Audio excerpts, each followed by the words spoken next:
behind the screen. All right, councilors, we'll call the meeting to order. Welcome to the council meeting for the 28th of November, 2024. So we'll start with a KARAKIA.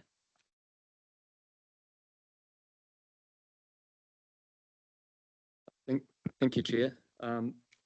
Whakataka te hau ki te uru, whakataka te hau ki te tonga, kia makinakina ki uta, kia mataratara ki tai, e hi aka ana te atakura, he tio, he huka, he ho hu, tihei mauri ora.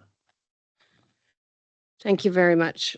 All right, councilors, we've got a few items on the agenda, including two that we'll be welcoming externals on the item to do with our annual report. And then also we will have externals presenting in relation to Waikato Water Done Well update.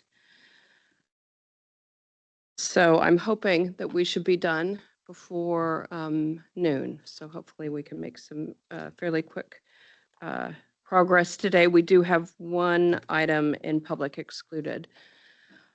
So we'll start with, we've got the health and safety statement. Councilors and staff will be familiar with that. I'm sure Clarence, you've probably heard it before too. So we'll take that as read. We'll move to apologies. We've got apologies for lateness from Councillor Hodge. Any other apologies to note? Got a mover and Councillor Marr, second and Councillor Hughes. All those in favor? Opposed? Carried. Confirmation of the agenda. The agenda is on page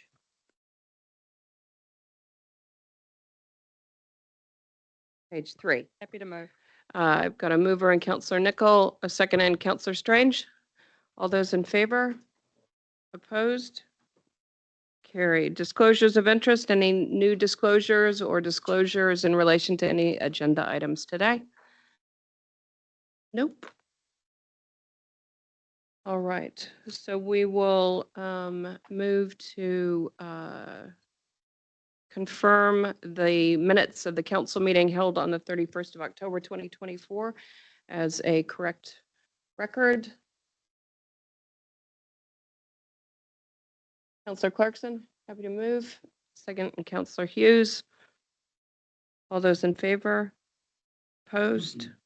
Carried.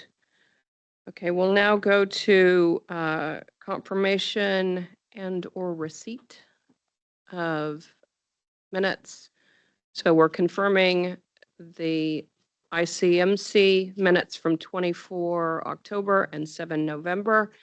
And we are receiving the minutes from the Tarrant WRC Co-Governance Committee, as well as the Future Proof Public Transport Subcommittee being received. I got a mover for that. Councillor Strange, and a second, and Councillor Smith. All those in favor? Opposed? Carried. All right, now do we need? Yes. Right, so there was a recommendation that came through the Future Proof Public Transport Subcommittee. I'll go to Councillor Strange as the Deputy Chair of that committee, if you wanted to speak to this recommendation. Yeah, thank you, Chair. Just thinking back to the meeting, the intent of the resolution was to keep in step with HCC regarding investment in PT services and PT infrastructure within the city. So basically, the recommendation was that through the annual plan, given the situation with reduced NZTA funding, for their share moving forward, that we would look at retaining our local share in order to actually make some progress within the PT services within the city. However, I think in wording the resolution, we perhaps left off that we would consider it. So the intent was that we were considering it through the annual plan rather than giving clear direction. So basically, staff have recommended that we let it lie on the table and that we pick it up through the annual plan process. So Dave, what is, or Chair, we just let it lie on the table for now? We can simply note the recommendation that has come through from the Future Proof Subcommittee and record an action to bring it up as part of the annual plan process when the time comes. Mr. Chief Executive, did you want to comment? Yeah, thank you, Madam Chair. I think that's a sensible thing to do because I think it'd be difficult to make a decision today without you seeing what else package of the annual plan. So staff could bring this, will bring this to the workshop in early December, so it can be considered as part of it. Yeah. So just to reconfirm that was the intent, to balance the need of affordability within our communities alongside aspirations within those same communities to actually progress public transport. So yeah, thank you for the opportunity, Chair. Right, so do we have to, if we're going to just note it? We should just note it. Okay, right. We don't need to. But it doesn't. Wait. Happy to second. I think we're just going to note it, and Oh, yeah. so we don't need a motion to note Oh, it. okay. We will just It is. record an action point to bring this back through the annual planning process. All right.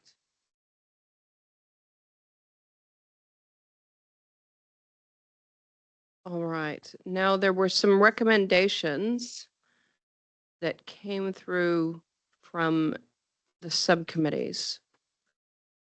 How would you like to handle this? Look, I think that the chair of the committee might like to speak to the purpose of the recommendations. And again, I think that I won't preempt it, but possible for noting, and Director Ryan might be able to talk to it if necessary. All right.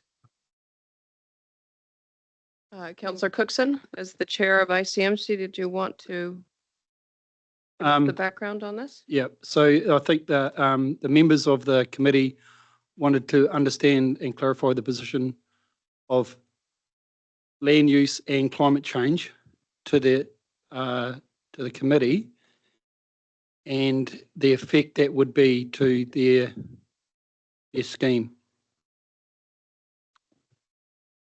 Can If I you ask, want to add to that, not would that look like having something presented to the next scheme committee? Well, Is that what you're kind of? There was a preference in the,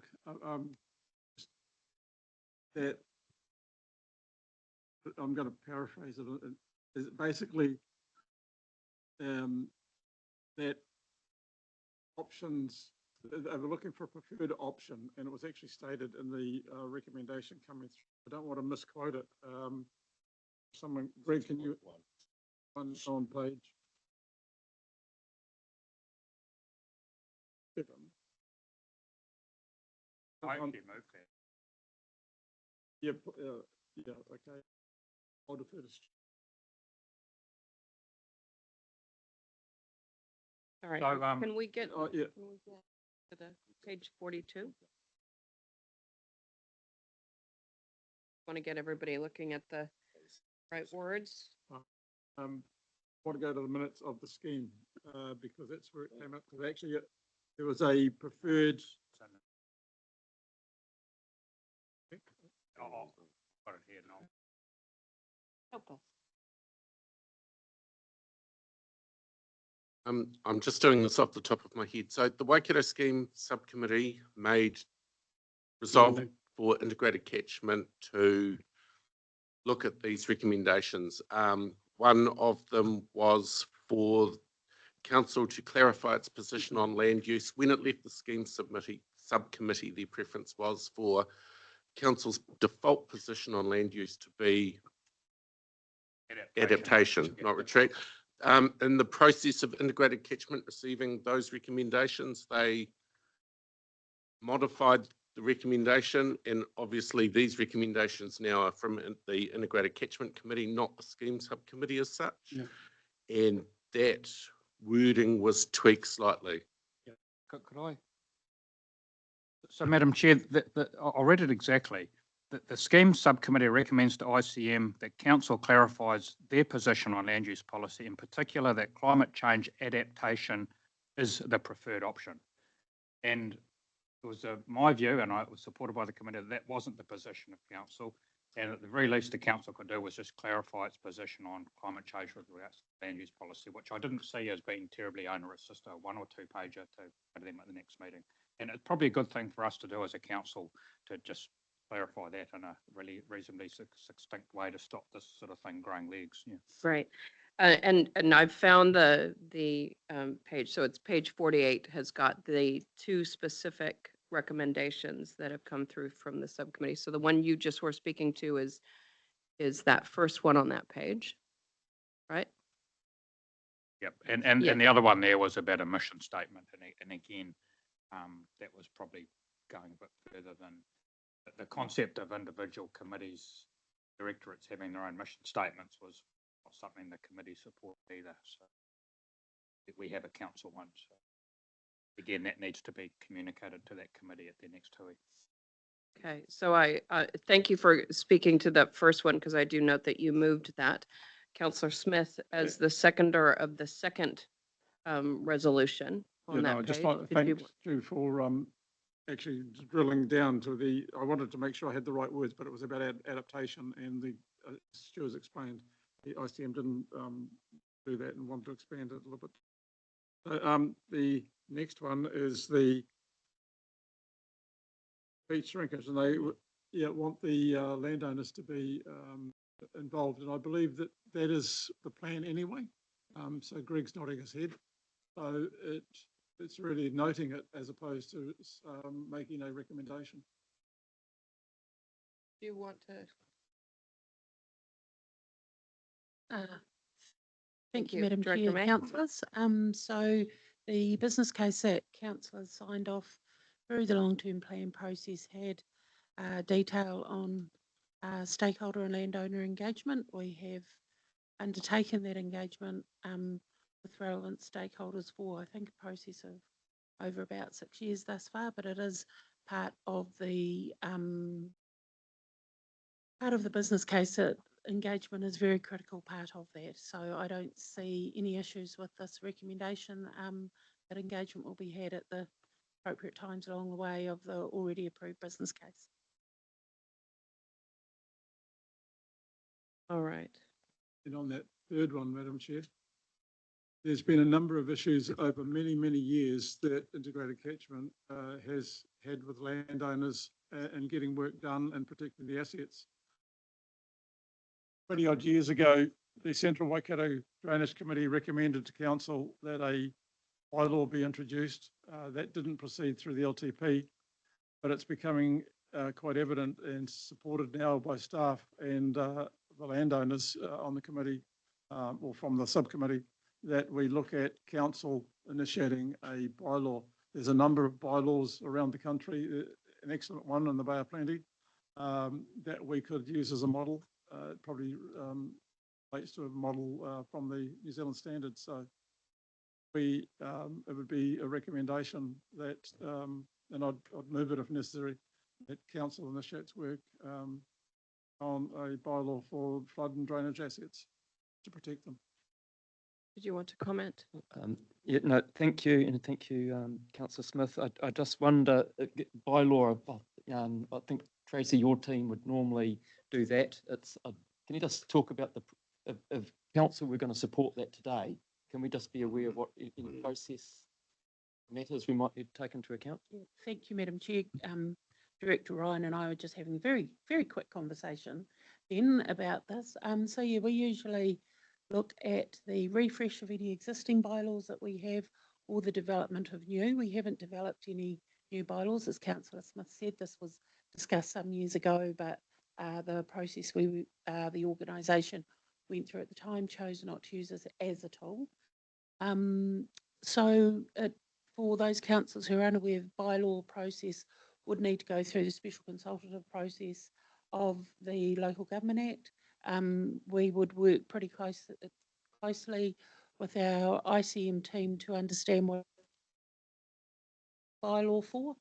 First to bring back to council that decision whether we would proceed with a bylaw or not, or do we have other means to do so. That is part of the assessment. In rough order, rough measure of costs that we're looking at for just the special consultative process, it's around, I would say, 50 to 90K. It has to go through full process with hearings and all of that. We don't presently have that program, so anything that we would need to do in that space, we'd bring back to council to look for reprioritisation in terms of our work programs, both in terms of staff time and cost. That is not the cost involved in just developing up the bylaw or drafting a bylaw. We'd look to obviously get some expertise across the organisation and legal expertise. And Greg might have something further to say.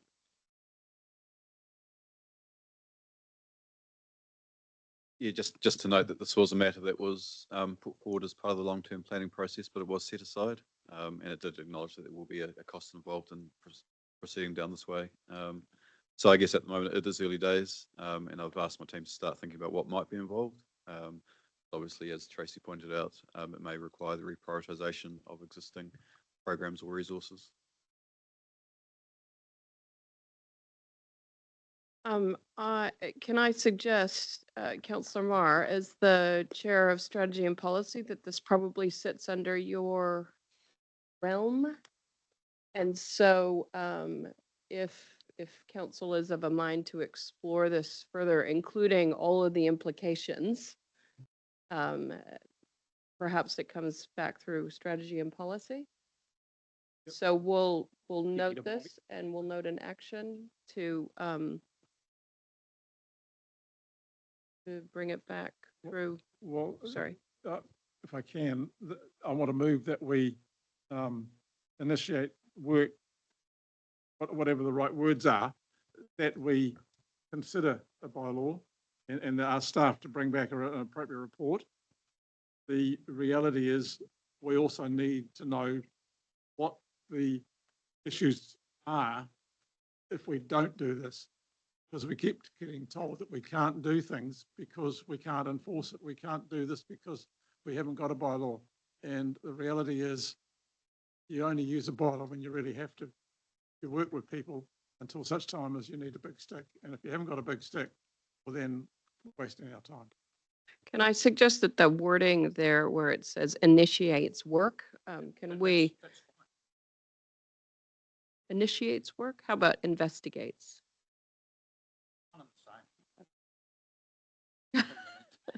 Initiate work. What you described It before, the next seems- step was pretty. I'm just reflecting on the discussion from Director May around program implications of doing this. And so I would rather council make a informed decision on whether or not that they are happy with the implications that it might have, were we to initiate work on this. Did you want to say something, Director May? Oh. Okay. Thank you, Madam Chair. Could I suggest an amendment that says that staff are asked to bring a scoping paper back to strategy and policy in early 2025. How about that? I think the scoping paper is and I think if we add initiates, that almost jumps a little bit too far at this stage. I agree. Okay, so we're taking out initiates work there. Did you gather what Director May was? Excuse me, Chair, just while we're wordsmithing, I do think we need to look at developing a bylaw before we can implement one. So there's probably a little bit of word crafting that needs to be around that in terms of to express what the intent is of the committee. However, Chris, the intent is to possibly copy and paste one from Bay of Plenty, for example. So it's not like we have to come up with it from scratch. We do have a lot of, I'm just saying, let's not overblow how much might be involved, perhaps. Or am I completely wrong with that? But I don't know what might be involved. And so I'm wanting us to err on the cautious side before we are instructing staff to take on what may be a big piece of work, or it may not. I don't know at this stage. I don't have any information in front of me. Like the that scoping clarifies. paper coming back. Could I just add a 10 cents worth? Development, and look, I can't speak for Waikato District, but I can tell you right now that development in Waipa is softer scale in terms of pace. And the longer we postpone doing this, the more the beneficiaries of these schemes are going to be severely compromised by inappropriate development that pays no respect to what these networks were intended to do in the first place. It's happening now, and it's been happening for quite some time,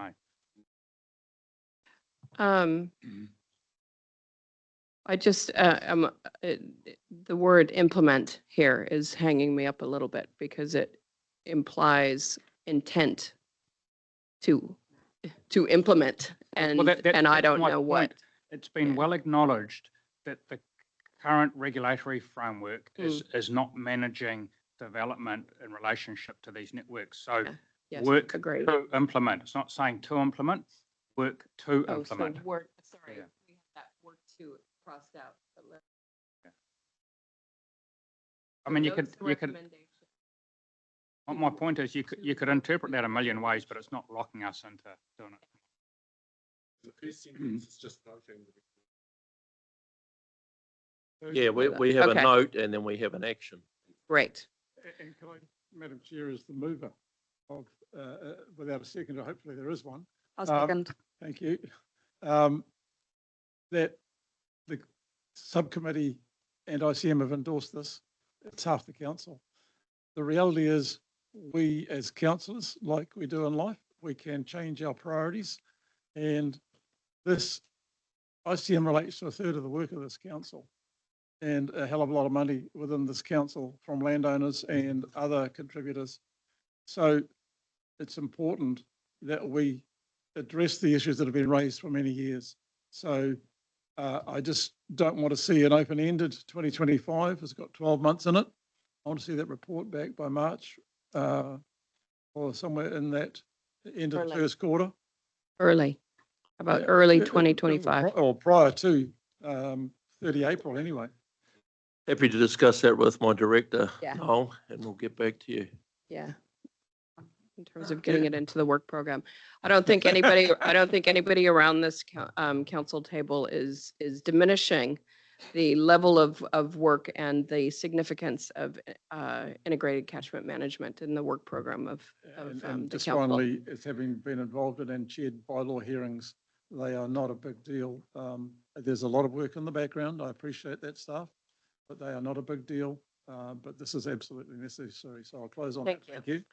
All right, I've got a mover and a seconder. All those in favor? But I was just going to note, because I thought I was still in the speaking order, that if the staff could just consider the timing of things so that the consultation, if should it happen, is bundled in with something else, hopefully, so it doesn't have that separate quoted 50,000 or so attached to it, where possible. I don't think anybody wants to spend an extra lot of consultation if not necessary. All right, we have completed this item. I Is had there- my light on quite a long time ago. Sorry. Do you have something to add? I mean, we Yes, have passed this What motion. Jennifer's saying, I sit on Stratton Pole, I will want to see strong justification for us putting bylaws in place that are not already there. We're trying to get rid of regulation, not include it. So then whoever's responsible, I do not want to see council wasting money on things where it's not required. And as Jennifer's already pointed out, there is an example in Bay of Plenty which apparently fits. Then I think we should be looking to it. Thanks. Thank I'm you. sure that staff will note that and incorporate that into their scoping report. And just further that, whilst we've got drainage and flood protection, we do have land assets. So Great. just note that, please. This Staff. matter, we've closed this matter, so let's move on. All right, so we'll now move on to item 7.1, which is the adoption of the 2023-24 annual report and annual report summary. This is on page 53 of your agenda.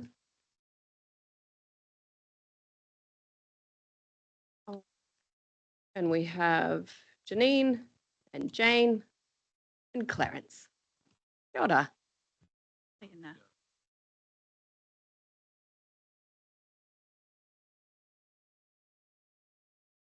Thank you, Madam Chair, and good morning, councillors. On behalf of the team who've been working on the preparation of these documents, I'm pleased to be able to present the audited annual report and summary annual report to council for adoption. As is noted in the report, following the completion of the audit process, council has received an unmodified audit opinion. You have had the opportunity to receive an earlier version of the document through your October meeting. Much of the content is consistent with that, although over the last month there have been just further checks and balances and making sure that all the numbers are consistently reflected. Much of the information that is included in the report has been through a committee or council process, particularly through finance and services around financial and non-financial performance, and the risk and assurance committee in terms of the key accounting estimates and judgments. The report sets out key changes that have been made since those reports were put through that committee process earlier, over the last few months. So, Madam Chair, we've got Clarence, who's our audit director here, whether this is an opportune time for council to hear from him in relation to both the audit process and the opinion, or happy to take any questions on the report as presented. Great. Morning, Madam Chair. To pull that, I can't tell how close that is. There we go. Thank you, Clarence. Morning, Madam Chair. Morning, councillors. Yes, it's really good to be here, to be in a position to issue an unmodified and qualified, or better known, clean audit opinion. It's been a bit of a longer process than what we wanted to have. We were all aiming for the 31st of October.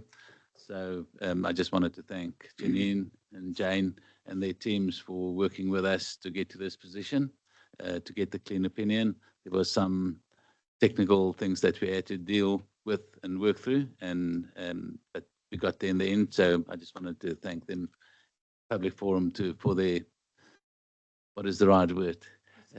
Perseverance. Thank you.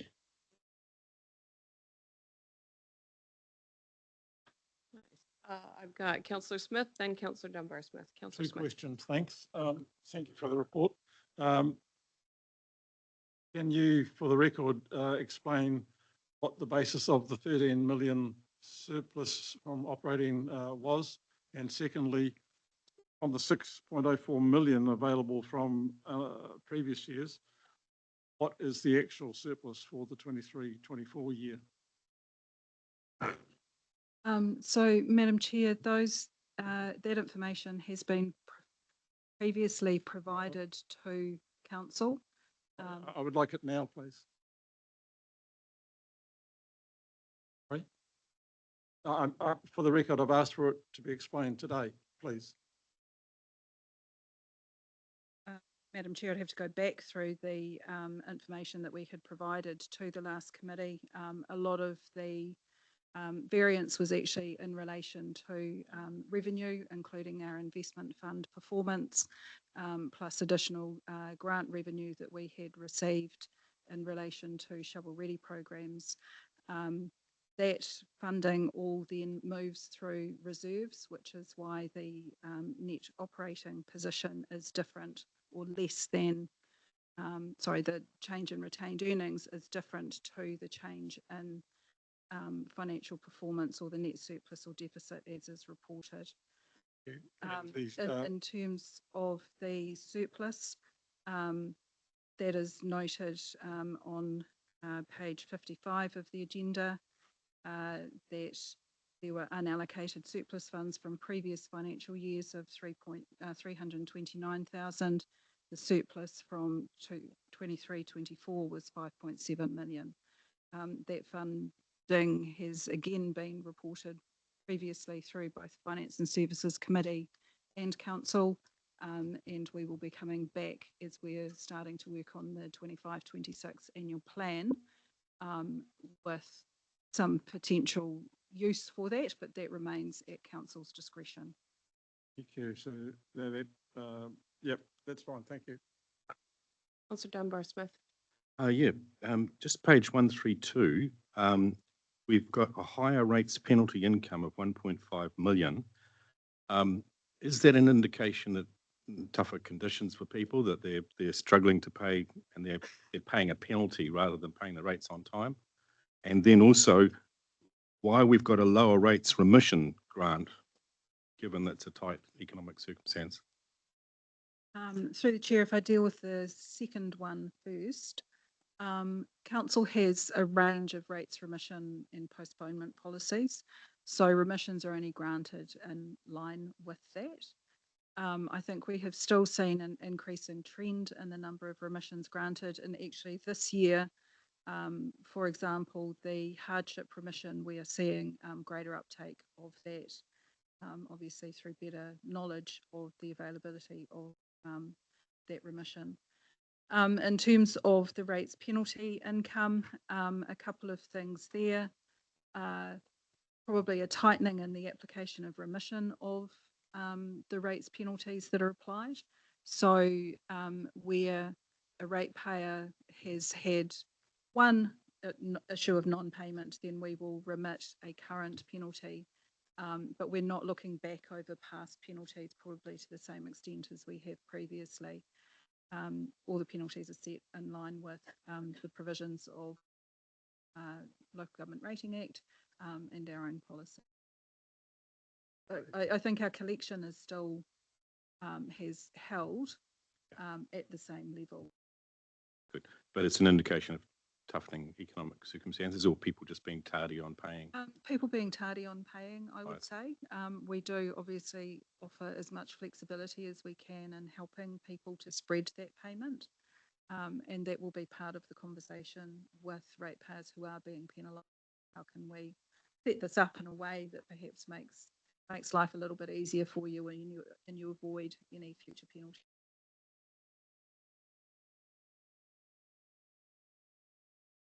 Councillor Marr. Thank you, Madam Chair. Couple of things, Tracy. How many tonnes of greenhouse gases do we use in producing this? Because we seem to note it. Exactly my point. I'm wondering why we note it. So, but what does concern me about this report is just some of the statistics we use about customer satisfaction. It seems to me a little bit strange that 31% of our buses didn't arrive on time, but more than 91% of our customers we surveyed are happy. It just doesn't seem to read right. I'm just wondering the sample proportion that we take out all the customers that travel, it's the rail's a little bit the same. Can I just clarify The that? measures are the Yeah, just Yeah, survey either- samples or either how we Councillor structure that. Strange or Yeah, probably a bit of both. If that's all Councillor right. Strange. Yeah, so the bus measures, if a bus arrives early or late, then it's measured as not on time. Also, there's a timing measure as well. So when we have roadworks and lack of bus priority as well within Hamilton, then the bus gets caught up in the same congestion as everyone else. So moving forward, those targets are looking to change to reflect actual experience within Hamilton on one hand, as a completely different experience to, say, our regional buses that come in are travelling many, many kilometres. To have the same measures is a little bit ridiculous. So yeah, we have changed them moving forward. Phil, Director King, did you want to add anything? I'll just add to that the customer satisfaction surveys that we undertake for both bus and rail align with and are a requirement of NZTA as a primary funder, and they are undertaken using a format that they require us to follow in terms of the number of people who are asked and how the surveys are undertaken. So those reports are presented straight into the annual plan annually. So so from my knowledge, the number of people you would survey would be relative to the number of people that take the service. Must be a percentage. There has to be a representative sample, and that number is set by NZTA. So I don't know the exact numbers for bus or rail, but I think it's many hundred for both. You know, they're quite a widespread survey undertaken face to face and online. Thank you. Oh, yes. I just had one other question about the healthy economy part. There's no mention there of the funding that the development fund put into, for example, the Kopu or Sugarloaf Wharves. Is that something that would normally be recorded here? We've got a lot of shovel-ready projects, but almost largely agriculturally linked. Sorry, Madam Chair, I'm just trying to think if we've actually made that payment yet. I think we're still waiting for final claims to actually come through for that. So Okay. that might, let's look and see. I'm pretty sure we're still waiting on the final, Right. And we've agreed to an interim payment for them. That's to be made, and then there will be a final, so we can possibly pick that up in the next. Okay. Board. Thank you. Thank you. All right. If there's no further questions, we've got a mover in Councillor Hughes, and a second in Councillor Downard. All those in favor? Opposed? Carried. Thank you very much. Well done, everyone. I appreciate your perseverance as well. And yours too, Clarence. Thank you for, and thank you for an unmodified, fabulous, a great outcome. Well done, everyone. Okay, I think we'll move forward because I don't believe our external visitors are here yet. Okay. Great. All right, so we'll jump forward to item 7.3, which is our health and safety report for October 2024. This is on page 360 or 326. And we have Stu Brown. Got us, Stu. Good morning, councillors. Take the report as read and take you through a few key areas of interest. You'll see the unfortunate event there with the truck driver that was sentenced and the relation that we have to operating vehicles within WRC and the mitigations that we have in place to deal with such incidents. As we move through, you'll see that our utilisation rate for EAP is at 16.2. So that's beyond the 15% top. The 7 to 15 is a recommended parameter, but we have implemented the Rongo Mari process here to have staff engage in that. I've had some really positive feedback directly on that. A couple of staff members have actually come and spoken to me and said how good it is and how appreciative they are of that. That is the first time that anybody has actually engaged me directly on EAP, so it's really positive that that's having a good impact in the organisation, and we're glad that we have it. I thought I would reference the events by category, and point 14 there was a couple of things worth noting. The InReach Guardian, so we obviously have our InReach devices that the staff use when they're out in the field, and we've had an issue that's been ongoing for quite some time now with the device going into standby mode after 30 minutes of sitting stationary.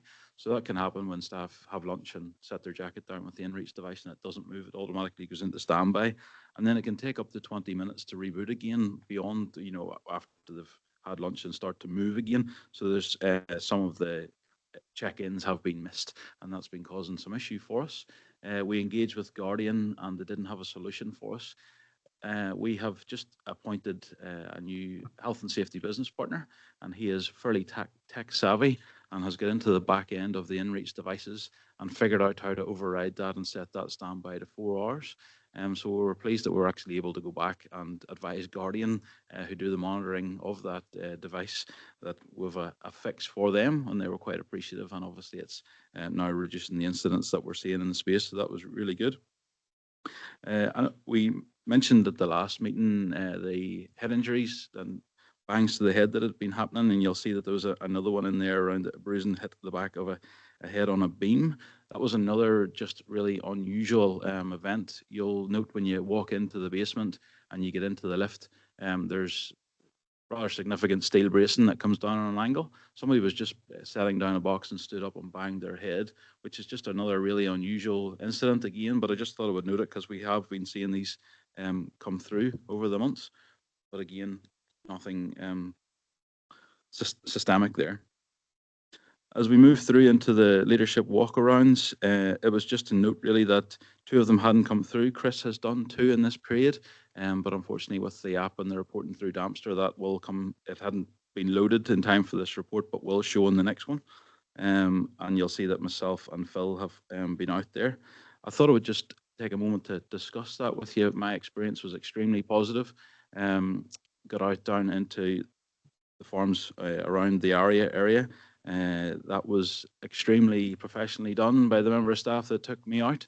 There was pre-engagement with the farmer the week before. There was a check-in the night before to arrive, and then there was a call to the farmer again when we arrived on site.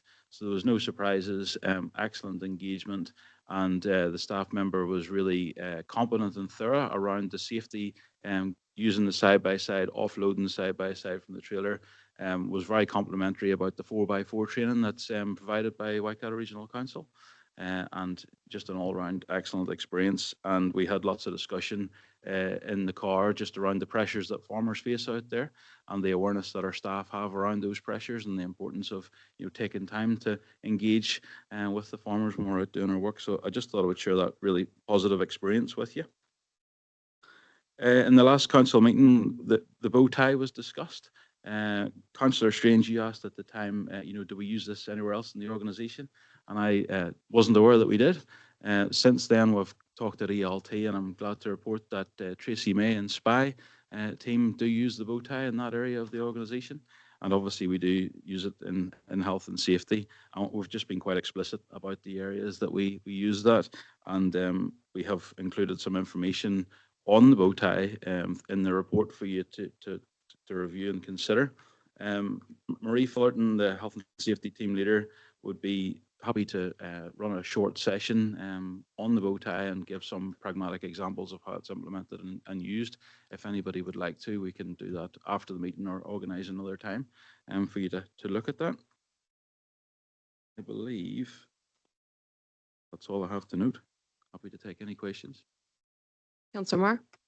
Yeah, thanks for your report, Stu. Comprehensive as usual. Hey, just a quick question, probably outside your report, but do you have any comment around the Ports of Auckland decision just recently and the finding of the CE in that space? Yeah, that's gone Obviously, it's through. quite news. It is. Yeah, it's pretty topical, and I guess that coming through is quite significant. And that really comes back to if you're going to feel it, you feel safely. So that's why we have the things like the bow tie, that we go and we do that deep root cause analysis, and we can find all of the aspects of that. And whenever things do go wrong, they go wrong as safely as we possibly can manage. And there was, I know there has been some talk in the media around governance and the responsibility in that space on an accident, in that space. Any views? My understanding is we are one step isolated from it. But. And I guess that's the aspect of having this come to you, that we keep you abreast of everything that's going on and any issues that we see or themes that are coming out there, that we engage with you and ensure that you're across that. And the same with the executive. It's really important that we have that monthly reporting that comes to them and they're across it. And so any issues that do arise aren't a shock, and that there's engagement at that governance level. So it's a pretty key point. Yeah, so you go through the WorkSafe report that comes out for an incident like that? Yep. Thank you. Mr. CE, did you want to comment on that? Thank you, Councillor Na. I mean, I'd have to say that decision doesn't make me feel any more comfortable. And, clearly it's an indication of where the responsibilities lying.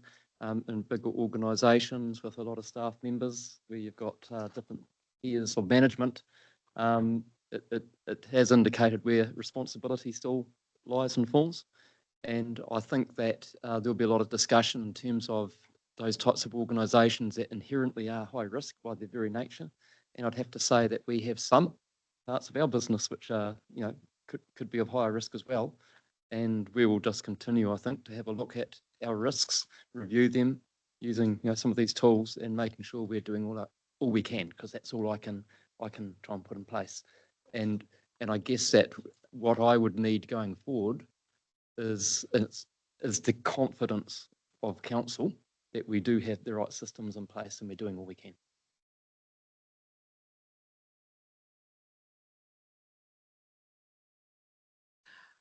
Any other questions from councillors? Yeah. I do think that is just going back to what you've raised there, and that's that decision. I do think it is interesting to note how layering up of these decisions creates outcomes. Many of them very positive because we do focus on ensuring that everybody gets home safe. But I also think that there are other outcomes when people are personally liable in terms of appetite to take on that risk, whether that's appetite to take on that risk as an executive or as a professional board member. As you point out, Councillor Marr, we are as councillors removed from that. But if you're a professional board member, you are not. And so when we look at things like, sorry, I will not, I was going to start talking about traffic cones, but I will stop myself. But these things have consequences, eh? Yes. And like I say, many of them are very good and very well intentioned, but there are always other types of outcomes. So, thank you very much, Stu. If there's no other questions, wait a minute, did I put it? No, I need a seconder. Councillor Dunbar-Smith. All those in favor? Opposed? Carried. Thank you. Fantastic. Thank you very much, Stu. Thank you. All right, and we have Vaughn in the chamber. Vaughn Payne. Yes, so now, councillors, we're moving back to item 7.2. This is on page 267. Have I got the right number there? Yes. 267. Yes, of your agenda packs. This is an update on Waikato water done well. Did you want to open us up? If I could just make some opening remarks. And so council, you may recall probably last time that Vaughan came and spoke to you about kind of what the go forward was with developing heads of agreement. A huge amount of work has been done, led by Vaughan and others, into developing a heads of agreement. All the chief executives in the region from councils, except for Hamilton City, were part of the development of that heads of agreement.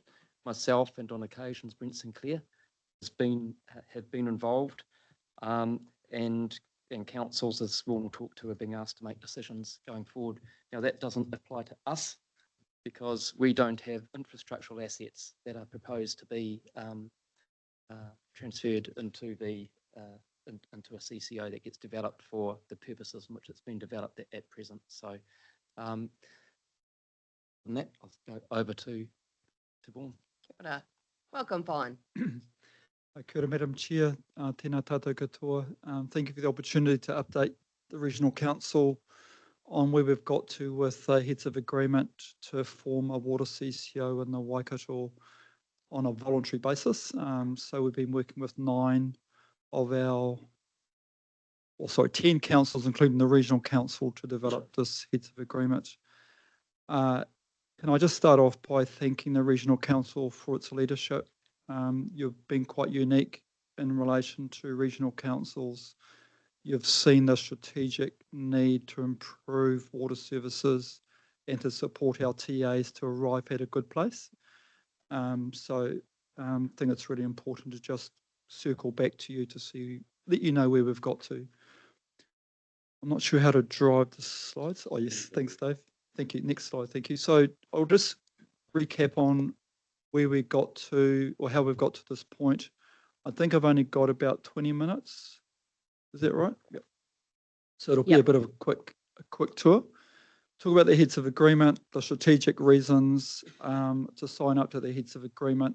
And this is obviously aimed at the local authorities, the territorial authorities, and then look at where we're heading to. Thanks, Dave.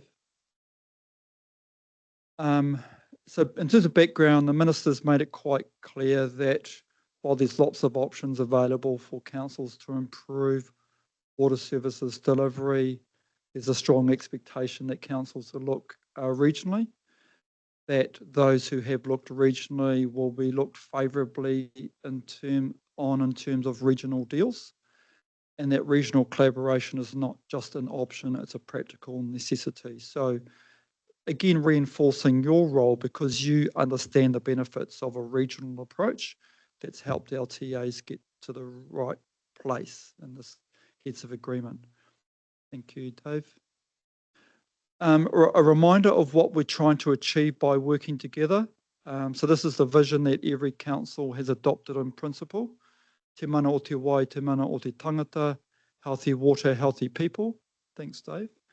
And the strategic outcomes being financial sustainability, improving security for our workforce, both staff and suppliers, being focused on customers and helping to use technology to get people to value water more.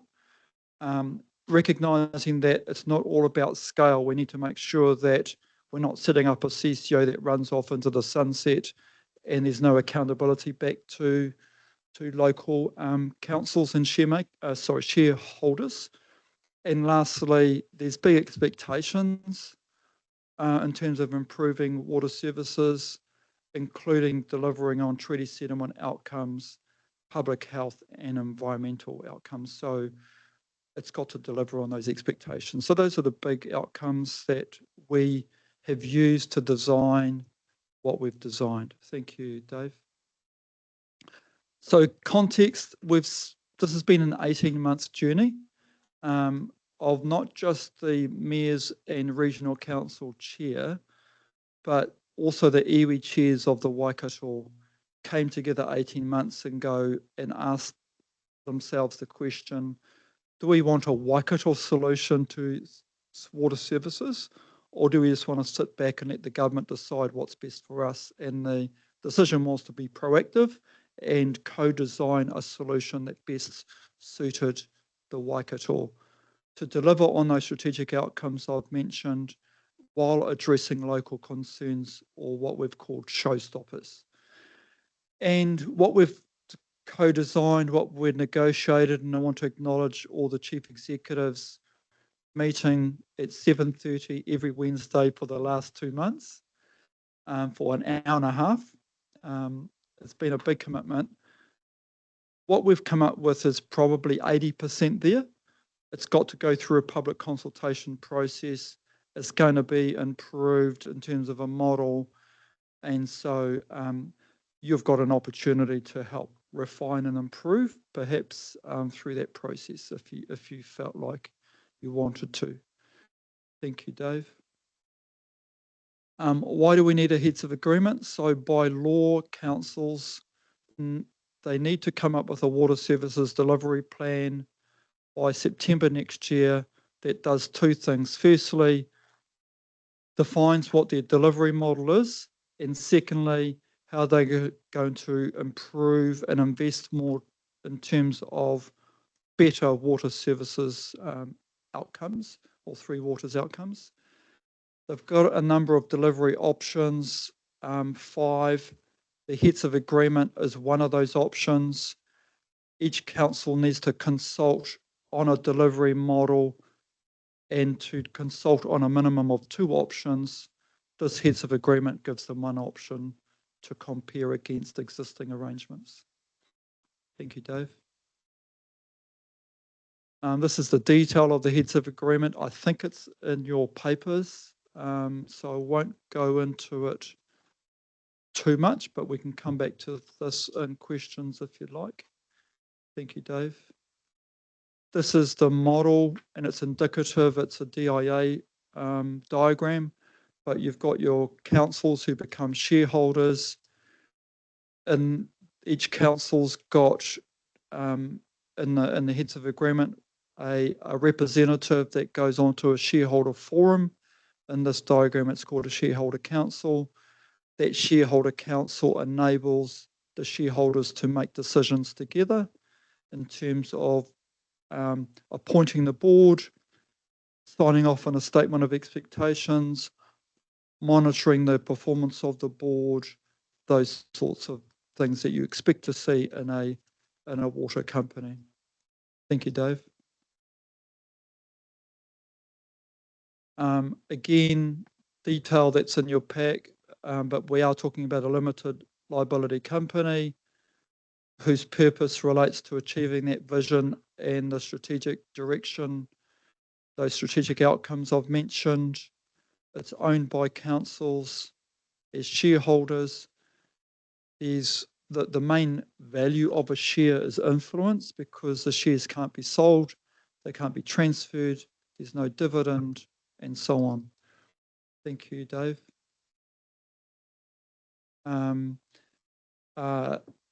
Most councils that we're talking to that have signed up to, are looking at signing up to the heads of agreement, are looking at going straight to stage 2. So stage 1 was receiving particular services like capital works and asset management. Stage 2 is about like a water care model, a full Monty approach. And a number of councils have decided, are starting to decide that actually we just want to go to the full entity.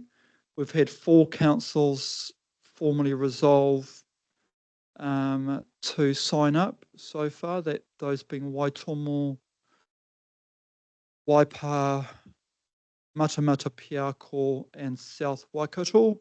So we've got another 5 councils that have yet to formally consider the heads of agreement, but all 4 so far have decided to go straight to stage 2, and it's still subject to public consultation. I've talked about the importance of the shareholder forum. Thank you, Dave. Statement of expectations. There's going to be mandatory requirements in those statement of expectations and optional. One of the mandatory requirements is about giving effect to treaty settlement obligations, which I think in the context of the regional council is important in terms of the river settlement, what's coming in terms of the Hauraki settlement, and so on. So any obligations of councils in terms of those settlements will be passed on to the CCO as they're relevant to managing water services. By law, the directors or the board needs to be a competency-based board. Can't have elected members or staff members, not to say that elected members or staff members aren't competent. Thank you, Dave. I thought I'd better say that. Partnering with iwi is also built into the heads of agreement. It's quite challenging for iwi to know how much to commit to this model when they don't know whether their councils are fully committing themselves. And so once we know which councils are formally deciding to become shareholders post-public consultation, then the shareholder forum can start to talk to the iwi chairs to go, look, what's a partnership model look like? What's your role in terms of getting some assurances that we've got the right competencies on the board in terms of te ao Māori, tikanga Māori, and so on. Over and above what might be in the statement of expectations relating to partnerships as well for the CCO. Transition planning, really important to make sure that at the end of the day we look after staff, that any revenue that councils are gathering for providing water services ends up in the right place. Making sure that customers are looked after on that journey as well. So we plan to start transition planning as soon as possible, because we've got to make sure that this is a successful transition from councils to the CCO. Thank you, Dave. I won't go into this. I'll keep going. Thank you, Dave. Again, I think this is in your pack. We put a lot of effort to identify local concerns and showstoppers and to make sure that we built into the design of the CCO issues like local voice and influence, making sure that those gnarly issues like price harmonisation or cross-subsidisation and prioritisation of investment, there was a pathway to address all those. And in short, those gnarly issues we are leaving for the board to address with the shareholders as opposed to trying to solve the problem now. Thank you, Dave. So in summary, the strategic case to sign up to this model, thank you, Dave. Firstly, is scale. So as Chris said, Hamilton City Council isn't in the model. They've decided to take their own pathway to set up a CCO, but we all agree that we still need one CCO for the region at some point.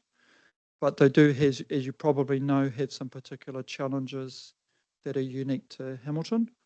So notwithstanding Hamilton, in the model to date, we're looking at 64% of the region's population. All councils have growth that's higher than the national average of 2% over the last 5 years. If we're looking at a shareholding that's based on number of connections, because that's mostly related to a customer view, and for a number of districts, there's large proportions of the population that don't receive water services. So it comprises 65% of the number of wastewater and water connections in the region, and 70% of the revenue that's collected. Thank you, Dave. Another few reasons for signing up is aligning with the government's expectations of a regional approach. It maintains the momentum, the trust, the goodwill that we've developed over the last 18 months. We've got mechanisms that protect local voice while enhancing local capacity and capability. On the issue of, hey, there's lots of uncertainty in this space, well, make a decision, sign up and solve uncertainty and move forward. Scale to achieve a whole of river approach, and this I think is really important to the regional council. By having all of the wastewater treatment plants, all the water takes in a river catchment, you can be more strategic on what's the best return on investment for capital works to deliver good outcomes for the river, as opposed to a district by district or plant by plant approach that occurs at the moment. We've got the scale to address affordability issues. And lastly, we're walking a talk in terms of regional collaboration. Thank you, Dave. This reinforces the shift that we're trying to take from a district approach to a catchment approach. Thank you, Dave.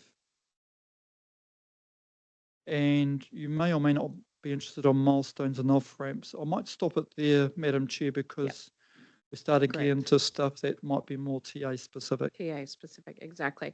And just to clarify this for councillors, you're sharing this just to keep us informed of this conversation that is happening with the TAs. And while we have been a part of it and we agreed to support it, and I totally endorse it in terms of showing regional leadership and working collaboratively with our TA partners, we will have no assets going into this. And so therefore we will not be signing this heads of agreement. That's right. I just want councillors to be very clear what we're, that this is, that we don't need to debate that. No. There are no assets of ours that are going into this. But the heads of agreement does mention the regional council, firstly, to acknowledge your leadership in the process, being part of the process. But secondly, that in terms of a catchment approach and those sorts of things, there are opportunities for Yes. further discussions. Nice. All right, I do have, I see a hand up online with Councillor Graff. Yes, thank you. Thank you. Hello, Vaughan. Thank you Hello, for your Clive. presentation. Thank you. Look, I might have missed the bit where it mentioned how the board's populated. Like, is it a selection process appointed? How's independence ensured? Yeah. Thank you. Thanks. Yes. So in the heads of agreement, we've identified competencies that we believe are important for the board. It's a Schedule 7 to the heads of agreement. And so the board appointment process will be managed by a recruitment agency. I think the process is that the chair is elected or appointed first by the shareholders with the support of that. So it'll be through the shareholder forum, made up of every council mayor as a default. So the recruitment agency would support the shareholder forum to appoint the board chair, and the board chair would work with the shareholders to appoint the rest of the board, satisfying the competencies that are agreed in the heads of agreement. So that, just so you can see it, Councillor Graff, that board skill and competency schedule is on page 323 in your agenda. If you Thank you wanted to very have a much. look. Thanks. Councillor Marr. Yeah, thank you, Madam Chair. Yeah, thank you for your presentation, Vaughan. Correct me if I'm wrong, but it sounded to me like that of the 4 councils that have indicated that they would sign this heads of agreement, they can only consult on one other option with their communities alongside yours? Yeah, so the legislation says that you only need to consult on one option, your preferred option, but you've got to make at least the analysis of a second option available to the public. So you only need to consult on one, which may not be Waikato Water Done Well, it might be standalone, but they need Waikato Water Done Well or some other option as an alternative so the public can see how that stacks up or how the 2 options stack up. So legislation then, so in theory, a minimum of 2. That's right. Regardless. That's right. Yeah, and possibly up to the 5. Yeah, you can have as many options as you want, but I need a minimum of 2 available to support public consultation. Thanks, Vaughan. And in terms of that, sorry, I'm just on the back of the consultation question. I was recently hearing from another council that was talking about the multiple layers of consultation required to progress this in a very short space in time. And so if you get all 9 of the councils that have participated in developing this heads of agreement on board, will they consult with their communities collectively, or will each district be going out essentially perhaps saying the same thing? I'm just wondering what that looks like.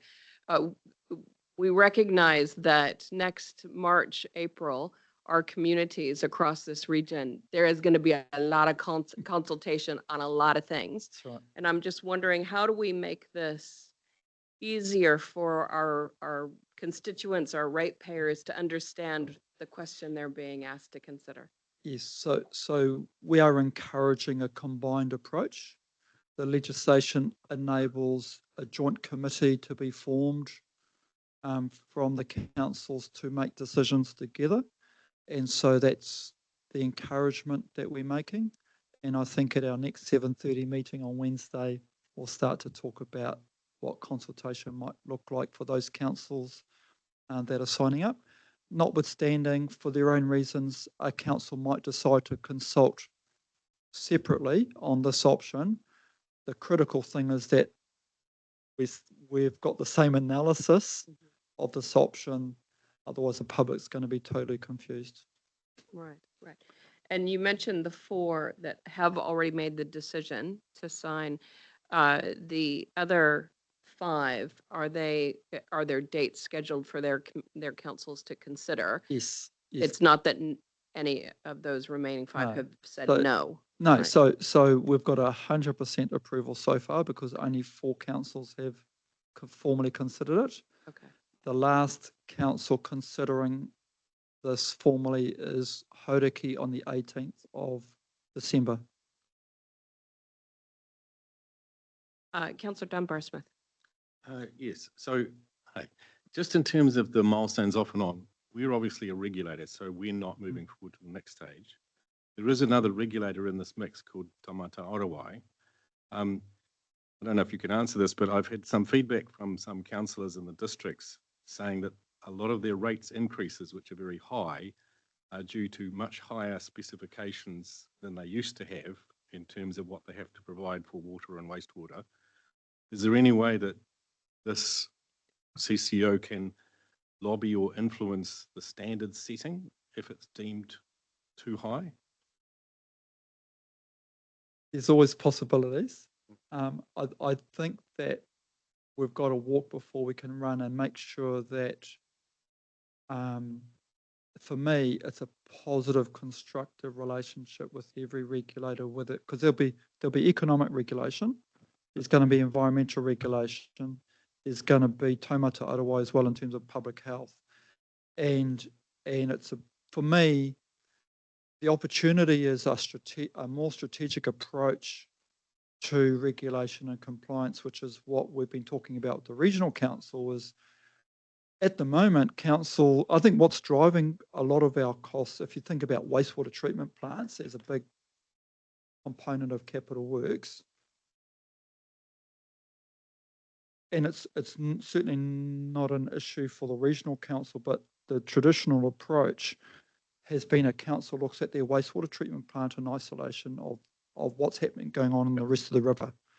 And so we worked well with the regional council and the river authority and the iwi partners to go, actually, if we really want to make a difference to the river, what is the best return on investment for every dollar? We might one day get to the point where we decide actually it might be better to invest upstream this wastewater treatment plant rather than at the end of the pipe. Right. Or secondly, hey, what if a component of the proposed investment went into supporting land use improvements that aligned with, say, the River Authority strategy, and we end up with a partnership between urban and rural in terms of overall river health? Yeah. I think that's the real opportunity, is not so much lobbying on standards which drive us to a pipe solution, but a strategy that drives us to a whole of catchment solution. That's the big gain, I think, from this model.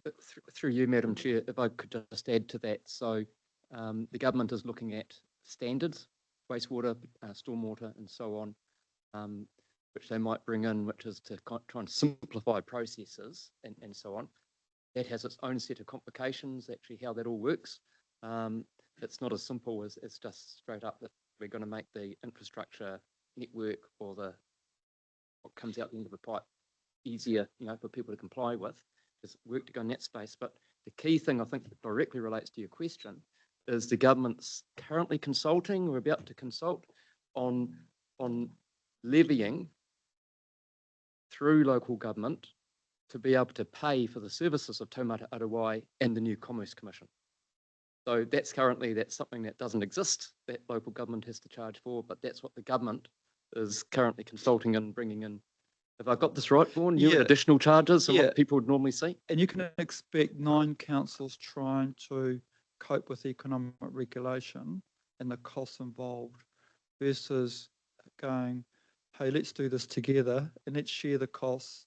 I think the costs will be a lot lower for the ratepayers from a combined approach as opposed to an individual approach. But a new rate on the way. Yes. A levy required of local councils from central government. I think I actually just got a letter yesterday around it. Madam Chair, can I remind Council of the example of Matamata Piako around the catchment approach? So 5 wastewater treatment plants instead of having 5 different consent applications, they combine them into one. Even though some consents expired in 10 years' time, they decided to get them to all have a common expiry date and get them considered together. They had a $6 million budget. They spent $2 million the consent, so a $4 million saving on consent processing. And they expect a $20 million saving on capital works because they're looking at nutrient balancing between the plants to get the best return on investment for the Firth of Thames, as opposed to a plant by plant investment. And that's, again, a good outcome working well with the regulator to achieve that. And that's one council, let alone 9 councils working smarter in this space. Some real opportunities to save costs for ratepayers.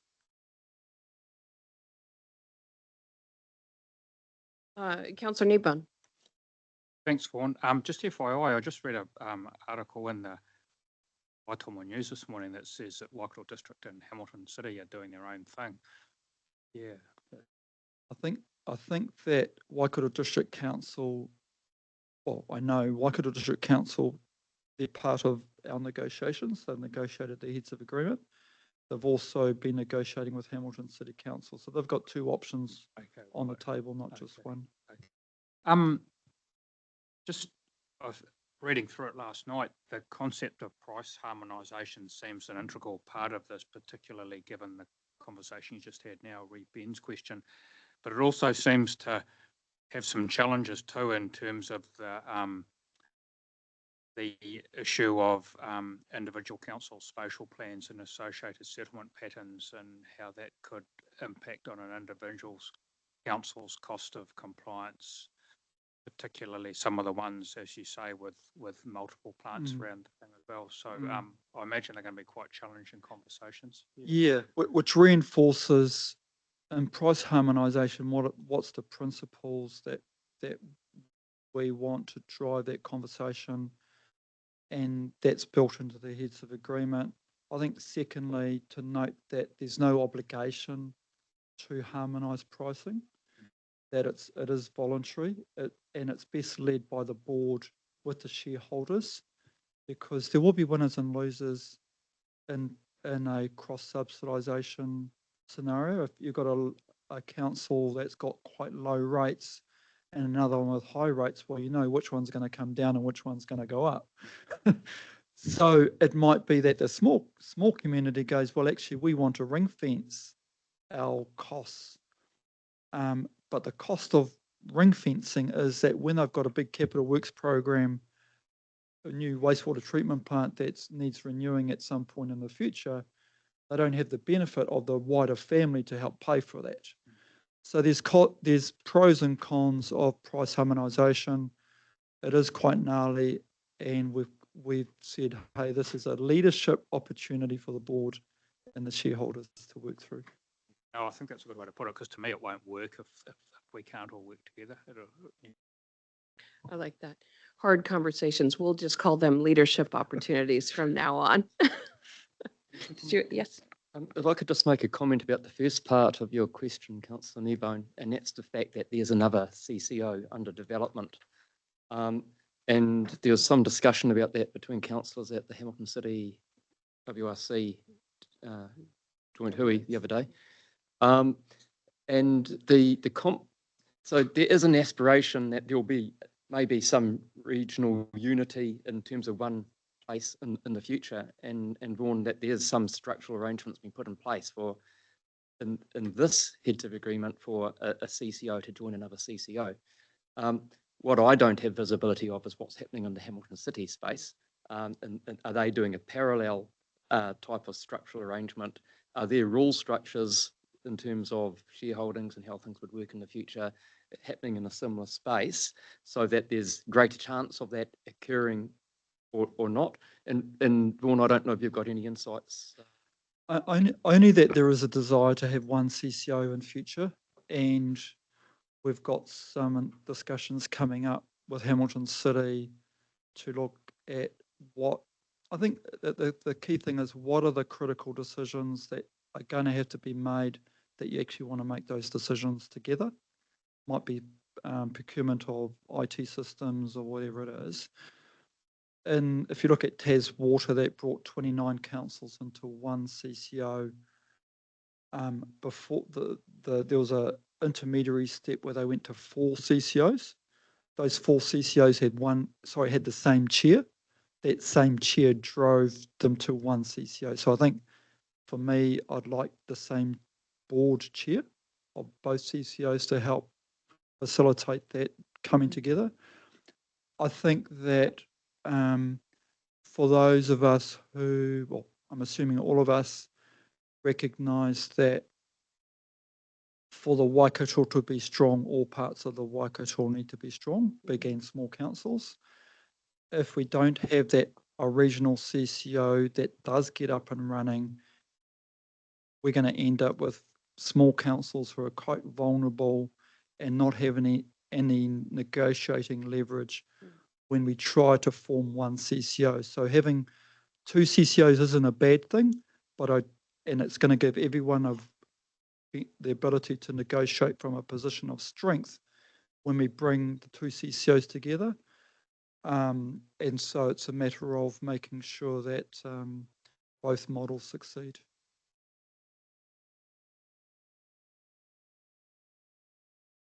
Just going to say thank you. So far, I just really appreciate the work that you and others have done so far to get to this point. It's quite amazing to see the journey unfold. Yeah, thanks, Jennifer. And it does, DIA are looking at us, they're going, no one out. You guys are well ahead of the rest of the country in terms of being collaborative. And so again, reinforce and acknowledge the role of the regional council in the space as well, because you being at the table has made a big difference. And I do think it is really important. This has been an important process for the region as a whole, because whether we're talking about water services, whether we're talking about economic development, whether we're talking about bringing a regional deal together and a collective voice for this region, all of that takes practice, getting comfortable, working in that space. And so I'm really pleased that we have done that, that the Waikato has participated in this. And I'm really pleased with the position this council chose to take. We didn't need to. We were unique in that approach. I think that is leadership. And it signals to others throughout this region that this region can and does work collaboratively and collectively and for the common good. So I'm really pleased. But as also I noted, we are not going to be signing this heads of agreement. None of our assets are going into this. But I do take your point around our role as a regulator and being able to work with a single entity, or maybe 2, depending on how she goes, how that might enable us to get better outcomes for fresh water across this region. Thank you. Madam Chair, if there's no more questions, can I make a cheeky request? And that is... Maybe. That is, I do think you have the opportunity to encourage momentum and maintain momentum in what has been invested in for the last 18 months. Yeah. So if you felt inclined to make any public statements that were encouraging of the work that you can see and encouraging of our councils to continue to maintain momentum, that would be useful. Nice. I think it's a great idea. I do think as well as being encouraging of that, as we do know, Hamilton City is following their own path. Part of that encouragement, from my point of view, would be that there is communication as these are being developed, So that as Mayor Paula often talks about, that we're all building with Lego and not somebody building with Meccano and somebody building with Lego. That, and the onus is on both groups that are progressing these conversations. The onus is on them to come together and willingly and in good faith share their thinking so that there is opportunities down the line and we don't run into, you know, these parts don't fit together. So, One last Oh, yes. question. Councillor Dunbar Smith. September 2025 is the government's cutoff. What happens if our councils in this region don't agree by that stage? And what happens to the rest of the country if they're further behind? What's the timeframe looking like? And what's the penalty for missing that? So what the governments, they've created a mechanism where they can put in a crown, I think it's a facilitator, crown interventionist. You're just making up words now. Basically, if they don't believe that the water services delivery plan is resulting in something that's financially sustainable, then they will force a solution, or they can force a solution. And so this is about us coming up with a solution on a voluntary basis versus being told what to do. And I think the rest of the country, I think from the minister's speech last week, and the message is about the importance of or his expectations of a regional approach, and the linking that to regional deals has made some parts of the country sit up and go, we better get serious about this. Yeah, his intent was clear. Yeah, so as it always is with so Minister Brown. Waikato's well placed, but I do feel for some other regions who haven't been able to be as collaborative. Do you want to wrap this up? Did you want a final? I was only just going comment? to say I really like the cheeky suggestion. And so I had just scribbled a few words if we did want to pass a resolution that I could move if I wanted to consider it. But yeah, happy to be led by yourself, Chair Pamela. Because you. I think we've had a good discussion here. We will consider the cheeky request. Thank you. Thank you very much, Fawn. I really do appreciate the work that you have put in to this. I know that it is not always easy to herd the cats, as it were. So thank you very much for your continued endeavor. All right. Do we have a motion to receive this report? Here we go. Moved by Councillor Downard, seconded by Councillor Kneebone. All those in favor? Opposed? Carried. All right. Councillors, how are we feeling? Can we power on? Huh? 5 minutes? All right. 5-minute break. So we will adjourn the meeting at 10:59. We will reconvene at 11:05.